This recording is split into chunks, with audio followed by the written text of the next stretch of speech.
تؤثر هذه الفضيحة بين قوسين سلبا على حظوظ المغرب مثلا في استضافة البطولة الكبرى، بطولة كأس العالم مثلا في السنوات المقبلة عندما يأتي الدور مرة أخرى على إفريقيا؟ يعني لا يمكن أن تؤثر بصورة كبيرة، لأن يجب التنويه بأن المغرب لديه ملاعب على مستوى. الموضوع كان في أرضية الميدان العشب. هذه النقطة حقيقة يعني حتى بعض الفرق كانت اشتكت حتى من نوعية العشب في حد ذاته.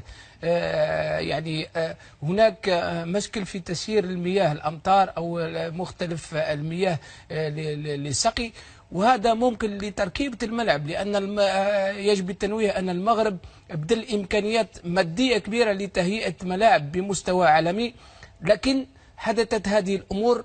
هي ظروف طبيعية وهي نقطة ممكن أنساوها المسؤولين، لكن النقطة اللي كانت أثرت أكثر من الأمطار أو البركة في حد ذاتها وهي كيفية تدخل العمال. يعني أظن أن المسؤولين ما حسبوا حساب كبير